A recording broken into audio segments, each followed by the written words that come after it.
Good afternoon, and welcome everybody. It's good to have you here. It's exciting to be in this industry and to see people face to face again after the little break we all took. Before we get started, I'll just remind everybody that as a press briefing, we are on the record. You can attribute everything we say to the names that are up there on the screen.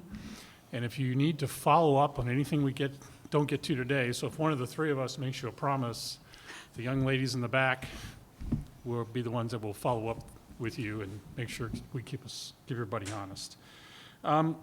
Introductions, I've got Michael Thacker to my left. He's our Executive Vice President for Innovation in our commercial business. And on my right is Carl Coffman. He's the Vice President of our military sales and strategy business.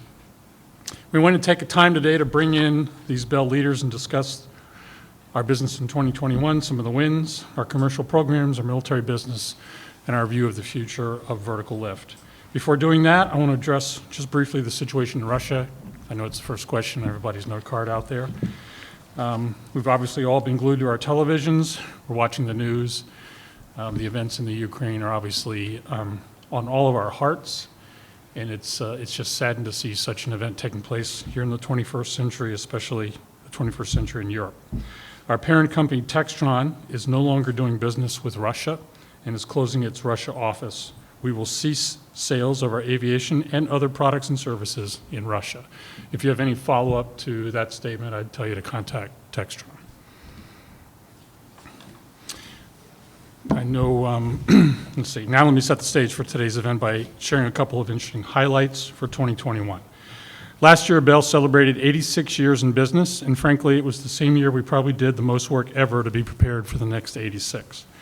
We submitted our proposal to the U.S. Army for future vertical lift, the future long-range assault aircraft, which would be the biggest contract in our company's history. We also added a new and very different strategic objective that will position us for future success, and that objective at the corporate level is drive a winning culture, which means we're focusing not just on what we do, but of course, the extremely important how we do it. At Bell, we rely on our company values such as lift each other up to help us make smart decisions. But by elevating a culture objective to the level of our other business objectives, we're holding ourselves accountable to winning with our souls intact. In this complicated and highly politicized world, this is no small feat. Empathy, equity, and compassion have never been more important pillars for successfully leading a company through change. And I think we'd all agree businesses have been more challenged than ever during the past 2 years with keeping employees safe, productive, and engaged. Finally, we reached another important milestone in 2021 with Bell Textron Canada celebrating 35 years of excellence in Mirabel, where we assemble our commercial aircraft. Now let me give you a quick recap of Bell's performance last year. We achieved the best total recordable incident rate in Bell's history, 0.44, which is proof of our unwavering commitment to safety. We maintained strong aircraft deliveries, which we will be able to announce our final numbers. Excuse me, there's a line that's off there. We do know our final numbers. You guys should have those. We had a strong year in a challenging environment. We're able to deliver industry-leading support on both our commercial and military customers.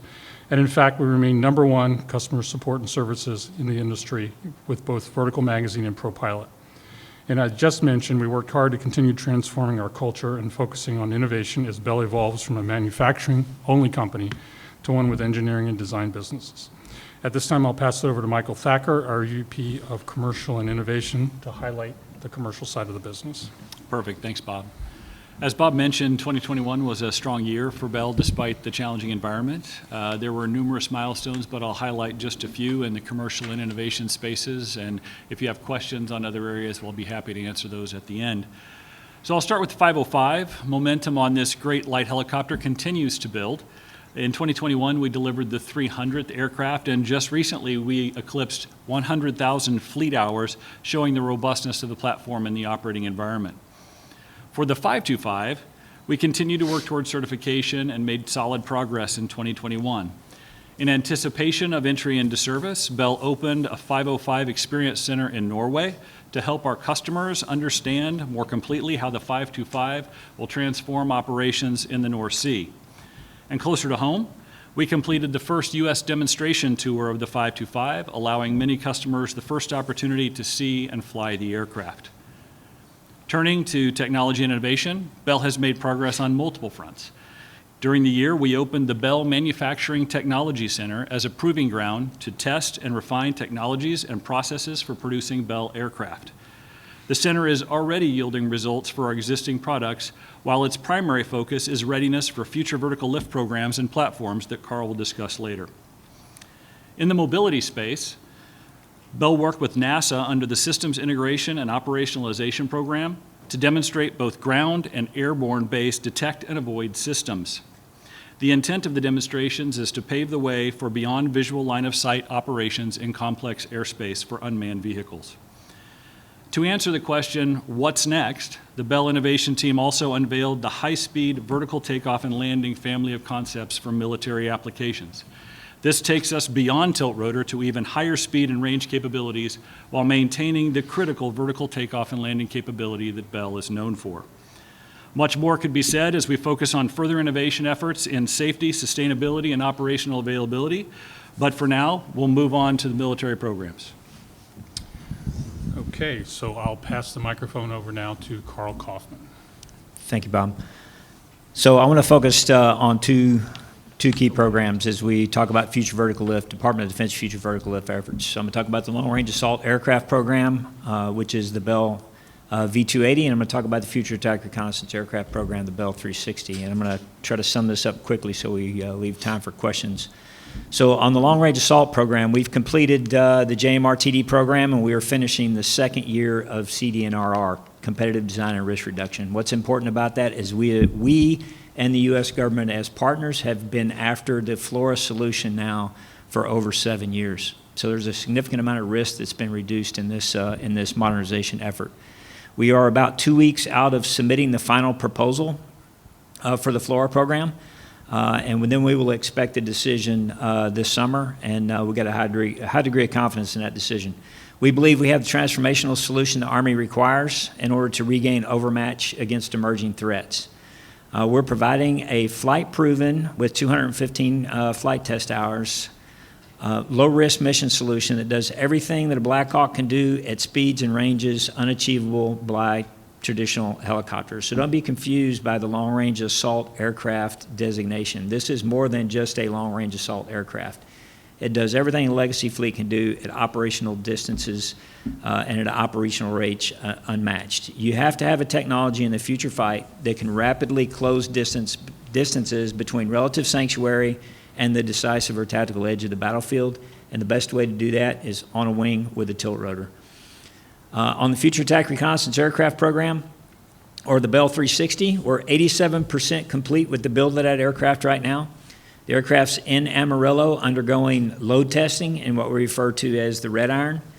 We're using the same design, build, and test methodology on the Bell 360 that we used on the V-280. So we have a high degree of confidence in the success, or our success, in delivering a competitive prototype aircraft and getting to first flight in 2023.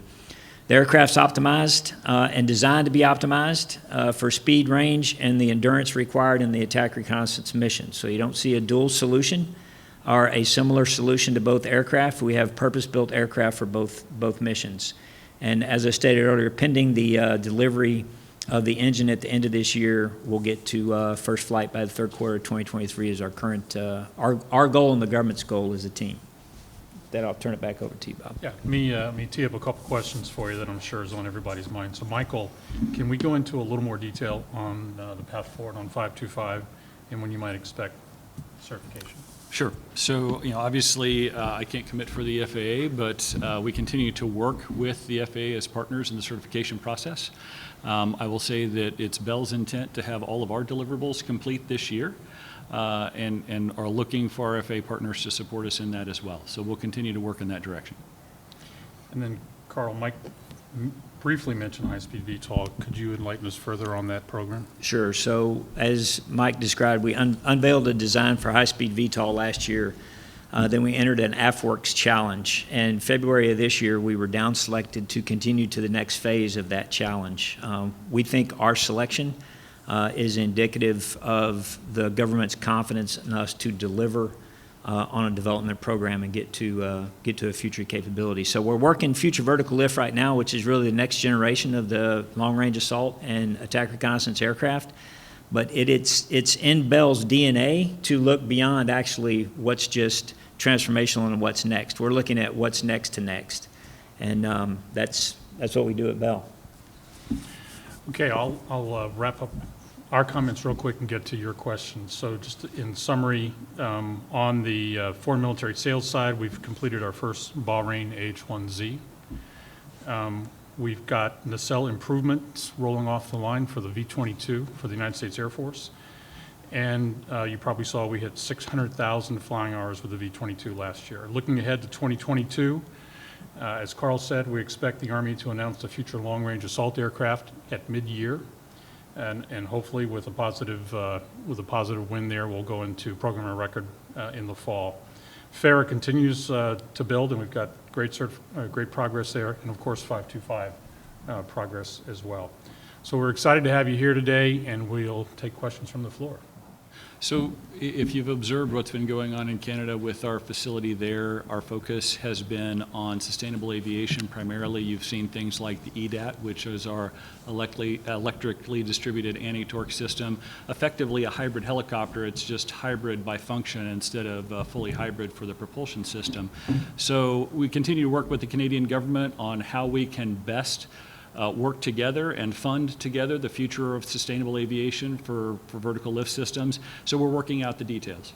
So again, we're working through the details with the Canadian government at this point. I think we'll do a joint announcement when we're ready to share the details of what's going to come out of that program.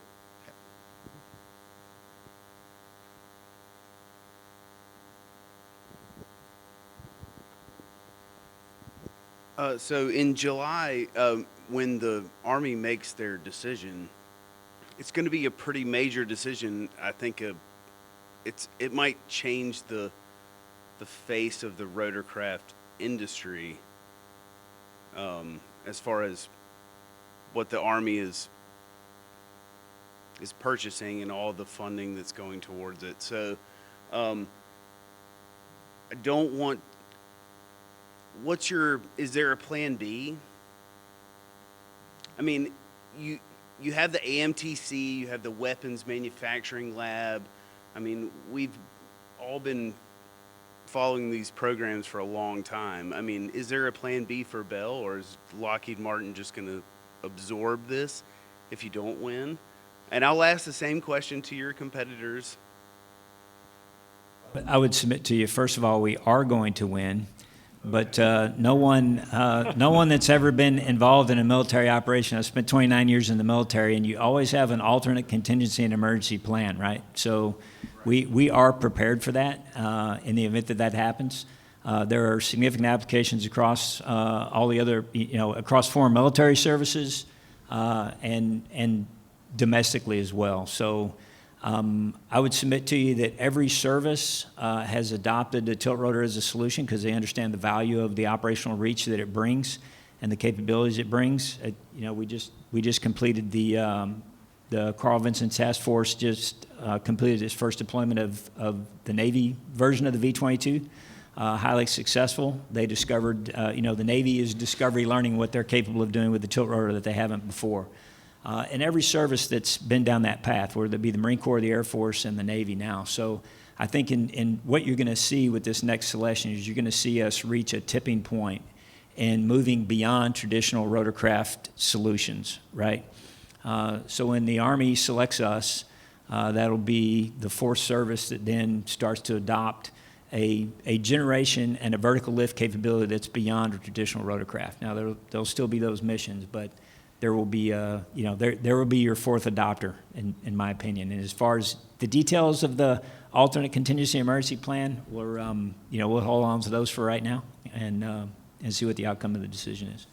So I would add that the MTC and the systems integration labs, all of that investment that you've seen is not limited to future vertical lift. So future vertical lift is the immediate opportunity, but the lessons we're learning about manufacturing in the MTC will eventually port out to all of our manufacturing operations. So you'll see all our commercial manufacturing, any other programs in the future all benefit from the MTC and the systems integration labs.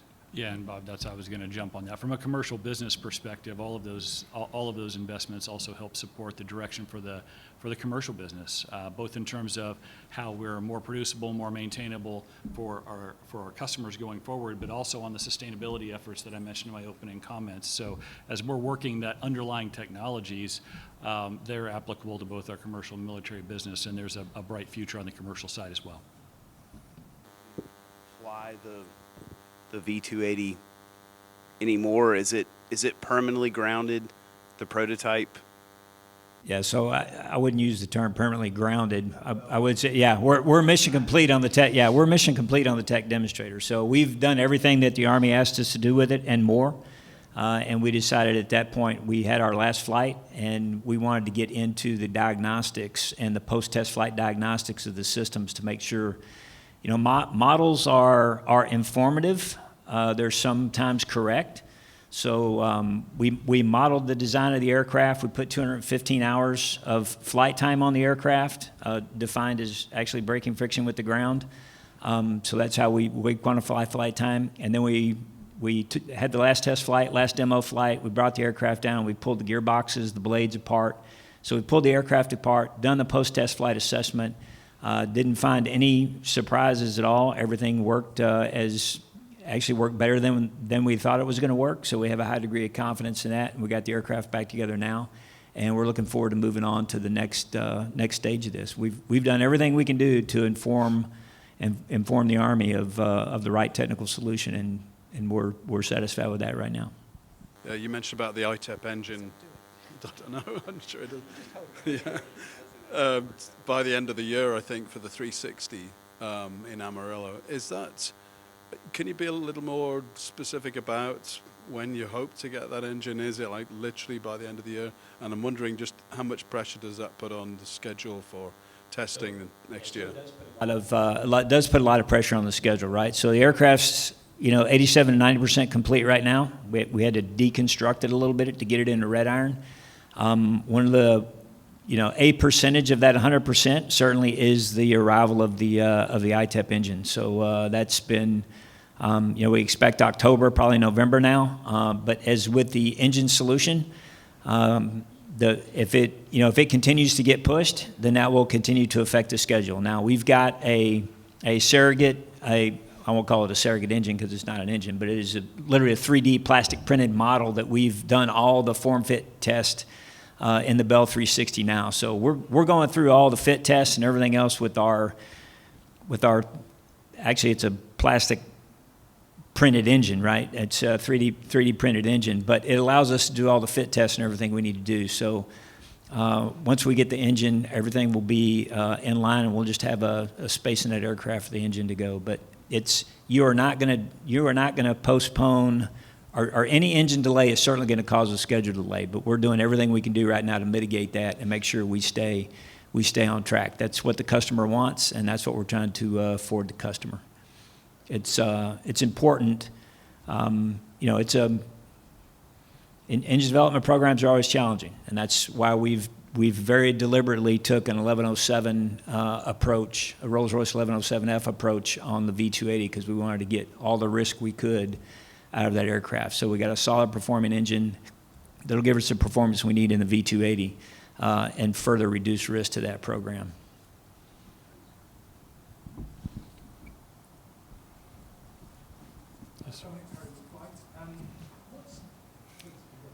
I think it captures it for the. Excellent. Okay, what's the delay with the 525, and have the FAA started flying it? And I think you were saying that you were doing icing tests concurrently. How's that progressing? So in terms of the delay, it's working through a certification program, which is as complex and challenging as it's ever been in the environment that we live. Is the FAA flying the aircraft? The FAA has been flying the aircraft under type inspection authorization off and on for the past year, so we're continuing that. We have more of that to get done. And yes, we did, given the state of the program, decide to pull icing in to make it closer to entry into service for our customers, many of whom would like that capability at entry into service. And so we've reconfigured one of our aircraft to be prepared to do the icing program. That aircraft has recently completed all of its checkouts to be ready to go do that, and the intent is to catch yet this spring's icing season for the first tranche of testing. Just a question for you, Michael. The closure of Russia, to all the West. Russia was hopefully a market for you. You just opened a dealership, I think, last year out there. Could you say what sort of impact on the civil prospects like, for example, the 505, I think, was going to be a prospect for Russia. Can you say roughly what you think the impact is going to be and your market outlook? Go into numbers, I will say from an applicability standpoint, 505, great aircraft for both Russia and Ukraine. We have friends in all of those locations, and what's going on is tragic.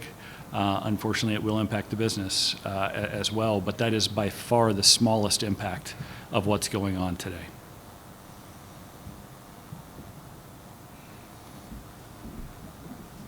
So I just got the 5 minutes signal from the backup. A couple of civil questions. Single engine IFR. I believe you certified the 407 for single engine IFR. What kind of uptake are you seeing from the market? And is that just limited to the U.S. now, or is there an attempt to get that validated in other jurisdictions? So the intent is to get it validated in other jurisdictions first. I would say uptake has been good when you think about the kinds of operations that people can do in a 407. If you are safety minded for those kind of operations, when you feel like you have to go to support your mission, having IFR capability is critical. That's why getting back to single engine IFR was something that was very high on Bell's list of safety priorities. And so we're looking forward to getting even more out there, but we're having good uptake as well. And other jurisdictions, is it a question of, well, I guess it's not the aircraft certification as much, it's the operations? It would be operational. So the validation part of it is relatively straightforward, given the relationships between the regulators. Operational requirements will be the limiting factor on where you will be able to operate IFR. And is that an option where how much more would you pay to have an IFR configured 407? So we can get back with you on pricing. I don't have that in front of me. And the other question I had is regarding the 412 XP EPX. That's the aircraft for Japan, but are you also selling that as a civil aircraft, or will the production shift to Japan? I just want to understand and get a bit of clarity. So the EPX continues to be a commercial production aircraft as well. Obviously, there are government entities that purchase them, but whether it's for firefighting or other kinds of public applications, even for personal use, the 412 is a civilly certified aircraft that is available for sale. And Bell will continue to build it, or will the line shift to Japan? So there's a timeline in terms of the progression with Japan. At the moment, Bell is still producing the EPX as well. So we probably have time for one last question. Is there any update on the H1 program and that production line and how far out into the future it might go? So we've delivered our 100th H1 on time and on schedule, and we continue to engage foreign customers on H1 program. There are several that are interested.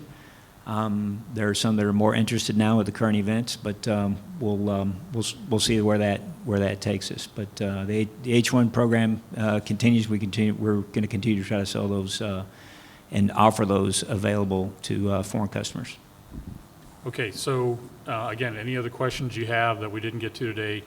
If you see the team in the back, we'll set up a conversation there, and we have one out, which was pricing. Right, on IFR kit, I believe, was the specific question. So Blakely back there just took the I got it symbol for me. All right, so we appreciate everybody being here. We look forward to a great show. We'll see you on the floor, and hopefully we'll see all of you at our media reception tomorrow night. If you don't have those details, I'll make sure they can give it to you in the back of the room as well. Thank you.